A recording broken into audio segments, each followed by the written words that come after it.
안녕하세요 여러분, 반갑습니다. 우리 신약 일독하기의 시즌 1 사복음서 읽기가 종료되었고 이제 시즌 2가 시작되게 됩니다. 혹시 시즌 1을 하면서 사복음서 다 읽지 못한 분들이 계십니까? 괜찮습니다. 이제 또 시즌 2가 새롭게 시작되었으니 새로운 마음으로 시즌 2부터 읽어 나가면 되니까 이 성경 읽기에 함께 우리 모두 동참을 했으면 좋겠습니다. 시즌 2는 사도행전부터 시작이 됩니다. 사도행전의 저자는 누구지요? 누구가 아니라 누가지요? 네, 사도행전의 저자는 누가로 알려져 있습니다. 그 근거는 사도행전 1장 1절을 시작하면서 데오빌로여 내가 지난번에 쓴 글에는 이렇게 시작이 되는데, 데오빌로한테 썼던 서신서가 바로 누가복음이었다라는 것을 근거로 해서 사도행전도 누가가 썼다라고 보는 것이 학계의 정설입니다. 사도행전은 예수님께서 승천하신 이후의 일을 담고 있습니다. 예수님께서 승천하신 후에 예수님의 약속대로 성령께서 임재를 하시고 또 초대교회가 세워지고 유대인에서 그리스도인으로 개종한 바울의 이야기를 시작으로 해서 바울의 3번의 전도 여행이 담겨져 있습니다. 또 그 전도 여행 동안 성령께서 어떻게 역사하셨는지를 기록한 책이 바로 이 사도행전입니다. 그런 의미에서 사도행전이라고 이름을 붙이기보다는 성령행전이다 라고 해야 되는 게 아니냐라고 말하는 학자들도 있습니다. 저도 물론 그 말에 굉장히 동의를 합니다.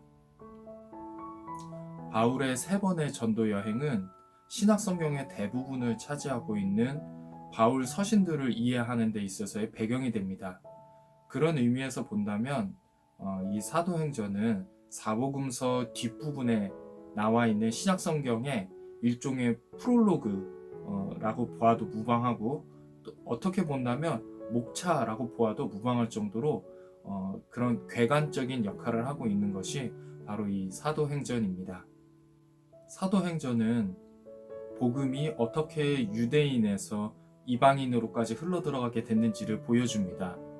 스데반 집사님의 순교 이야기는 단순히 믿음이 좋았던 한 집사님의 순교 이야기로 끝이 나는 것이 아니라 그것을 계기로 초대교회의 성도들이 흩어지게 되는 또 결정적인 역할을 했던 것이 바로 이 스데반 집사님의 순교 이야기였고요.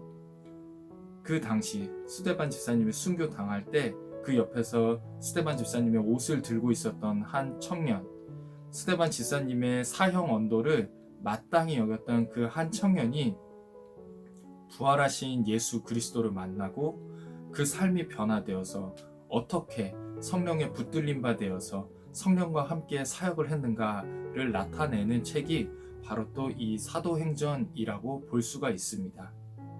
사도행전은 사도들과 함께 하시는 성령의 역사가 아주 생생하게 기록되어 있는 흥미로운 책입니다.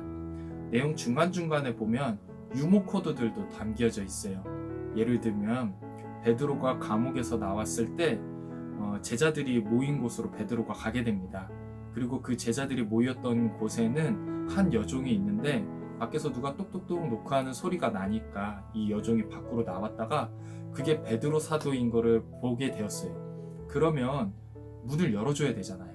근데 이 여종은 문을 열어주지 않고 다시 제자들에게로 뛰어들어가서 베드로 사도가 왔다고 이렇게 이야기하는 장면들이 있습니다. 이런 장면들 뿐만 아니라 바울이 에베소 지역에 갔을 때 그곳에서 귀신을 쫓아내는 사역을 했어요. 그런데 그 장면을 보았던 그곳의 제사장의 7 아들들이 있었는데 그 7 아들들도 바울의 흉내를 내면서 귀신을 쫓아내는 일들을 하려고 했었거든요. 그때 귀신이 내가 예수도 알고 바울도 아는데 너희들은 도대체 누구냐 하면서 그 7 아들들에게 올라타서 괴롭히고 7 아들들은 완전히 벌거벗은 몸으로 또 도망가게 되는 그런 장면들이 담겨져 있습니다. 이러한 재미있는 내용들이 사도행전 중간중간에는 기록되어져 있어요. 혹시 성경 읽기 하는 것이 지루하고 재미가 없으신가요? 신약 성경 읽기를 한다는데 무엇부터 읽어야 될지 어떻게 해야 될지 잘 모르시겠나요? 사도행전을 읽어보실 것을 강력하게 추천을 드립니다. 사도행전을 읽다 보면 놀라운 일들을 경험하게 될 것입니다. 목사님께서 신약 성경 부분을 설교를 하실 때 그 설교가 귀에 들리기 시작하실 거예요. 뿐만이 아니라 뒤에 바울 서신들을 이렇게 보다 보면 그 바울 서신들이 보여지게 되는 또한 놀라운 경험을 하게 될 것입니다. 이제 우리 한 달 동안 사도행전 읽기를 할 건데요. 정말로 바라기는 이 사도행전을 통해서 우리가 은혜를 받았으면 좋겠습니다. 그리고 그때 일하셨던 그 성령님께서 오늘도 동일하게 우리와 함께 역사하시고 함께 일하신다는 것을 우리가 발견하는 기회가 되었으면 좋겠습니다. 그러면 이제 앞으로 한 달 동안 우리 사도행전 읽을 때 힘내서 모두 다 같이 완주했으면 좋겠습니다. 모두들 화이팅이에요.